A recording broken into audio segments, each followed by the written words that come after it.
Organic and paid search marketing is great. It helps customers find exactly what they're looking for. What if you have a radically different, radically new product? How do you help customers find it? Well, my next guest did just that. Hi, I'm Daniel Burstein, Director of Editorial Content for Marketing Sherpa.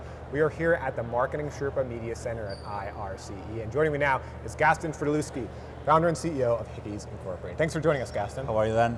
So first, start telling us about your radically different product. What is Hickeys? Yes, basically what we did is that we reinvented shoelaces, and we created a modular system that allows you to turn any shoe into a slip-on. You never have to tie or untie again, and you can also customize your shoes. At the same time, you can use this for practicing sports or just for small kids. Okay, so I see you've got some on your shoes there. I'm going to take a few of these out. And as you can see, you know, if I thought I needed new shoelaces, I wouldn't necessarily know to look for these. And frankly, even if I saw these, I would kind of wonder what they are. So what's one approach you've taken to help kind of get the word out about Hickeys? Yeah, so what we realized is that no one is looking out there for a shoelace replacement because nobody knows that a shoelace can be reinvented.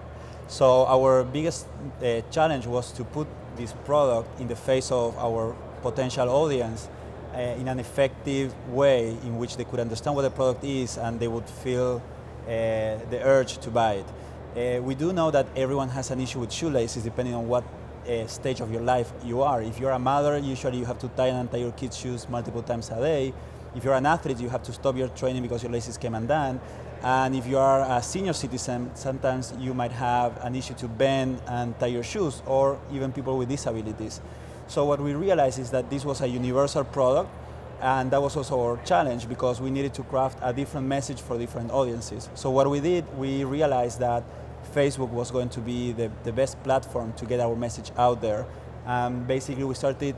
Well, why Facebook? Well, I mean, there's lots of different platforms. Well, because it's a highly visual platform. Okay. And as I mentioned, no one is looking in Google for shoelace replacements. So what we started doing is showcasing our product and educating the audience by putting it in the middle of their feed. So that's how they discover the product. So now that we are more established, people are coming to us through search engines, for example, but in the beginning it was only Facebook. Okay, so I assume you use Facebook to really target there's a different message targeted for the mom or the senior citizen. Can you give us an example of maybe one that worked and one that didn't and what you learned from that? Yeah, for example, something that is that we are developing and it's really working right now, it's our golf audience. So this is a perfect product for golf. So we have created specific golf assets and materials, and we started targeting golf-specific audiences within Facebook, and that's really working. One that surprised me was, for example, yoga. Yoga was one of our biggest categories, but you say, but you don't wear shoes when you're practicing yoga, but at the same time you have to slip in and out of your shoes when you're going to practice. So yoga was a category that really surprised us. And again, we have specific assets for that audience. In terms of audiences that didn't work, we're always optimizing. We had some, let me think of one, but I think that, well, bicycles. Bicycles was one that we really tried and we couldn't make it work. We haven't given up, but I think that we need to come up with better assets to explain why this is something that tailors to that audience. And I think that video is a great resource for that. We used to do a lot of pictures and that was great, but since we started using videos, and a video that is highly educational and not so much editorial or lifestyle, that's where we have seen a lot of engagement. Let's take a look at one of those videos Yes. and see what worked well.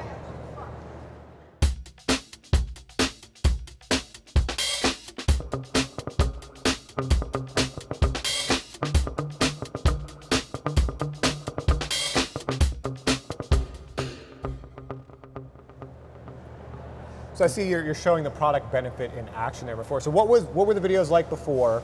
Why did you change to kind of the product in action, showing the product benefit, and how do you share those with your audience? Yes, because the biggest realization that we had was that even though we really knew the product, our audience does not.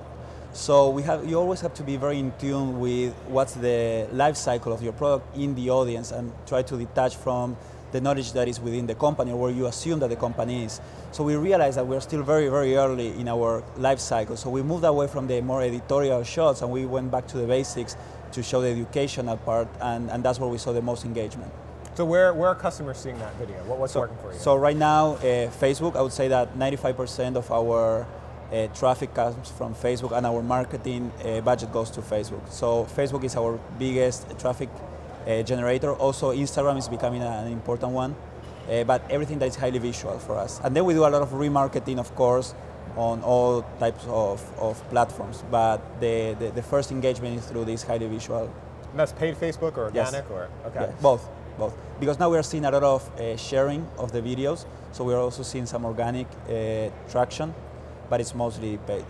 Okay, now you're very naturally talking about something that a lot of companies struggle with. Right? You know all these different segments of your customers and what they're interested in, and as you talked about, while you understood the product worked in a certain way, your customers didn't. So how are you getting outside of your own minds, outside of your own company, learning about the customers and finding out what to give them? How have you learned this?